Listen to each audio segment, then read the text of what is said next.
Okay, Russia turn 4. Things are starting to look a bit bleak for the Russians in the homeland. Ukraine has fallen this turn. Western Ukraine has fallen and depleted most of the southern defensive force. So let's see what we can do to try and stem the black tide. So onto the build. And we're going to spend 9 on 3 infantry. We're going to spend 15 on 5 infantry and another 15 on a naval base. All will become apparent a little later. Okay, on to combat moves. So from Leningrad, we're going to send 2 men and 2 artillery into Belarus.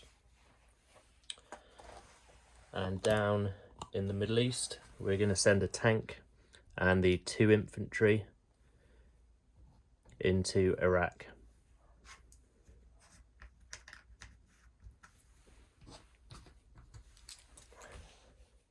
Okay, so we'll start on our little fool's errand in Iraq. So we've got 2 lone infantry and a tank.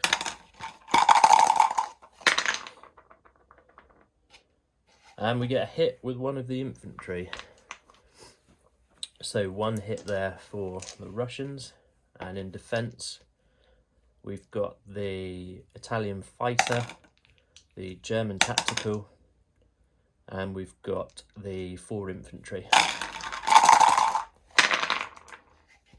And they get 2 hits. So the Axis defence get 2, so that's the Russian infantry gone. And I'll assume that one of the Italian infantry is the other casualty for the Axis, or the casualty for the Axis, I should say. So into round 2, we've just got the tank attacking. And we get a hit. I think that was quite a fortunate hit there, but I'll take it. And we've got 3 infantry and the fighter and the tactical. And yeah, they've got him, so a hit each there. So the Italians are down to 2 infantry and the Russians are all dead. Okay, now for the battle in Belarus. I'm going to reveal my tech, and it is self-propelled artillery. Not that it's going to make too much of a difference in this battle, because pairing them 1 for 1. So we've got 2 men, 2 artillery.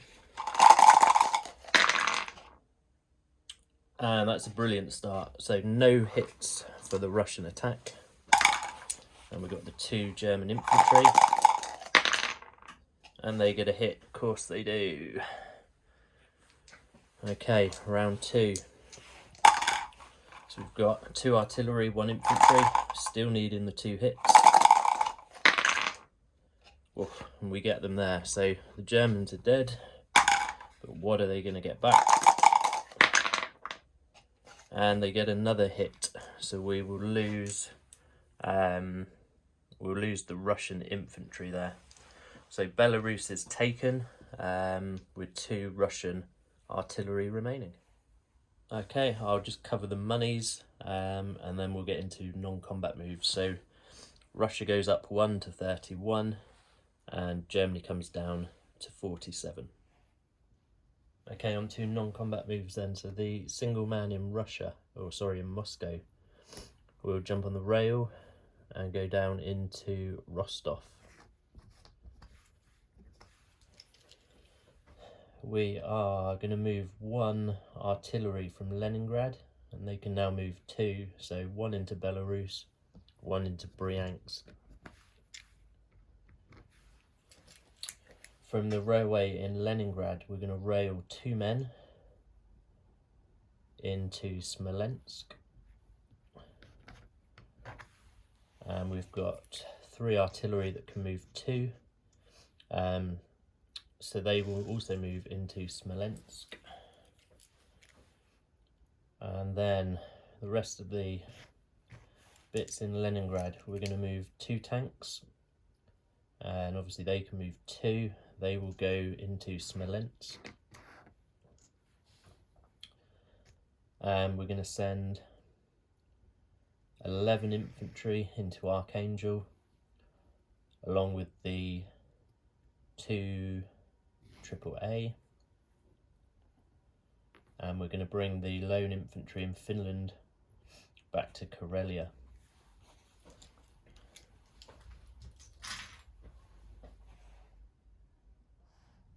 Okay, onto the build. So we're going to build our naval base in the Soviet Far East, and it's going to go into Sea Zone 3. And then back over this side, the stack of 3 infantry will go down in Stalingrad, and the stack of 5 infantry will go into Moscow.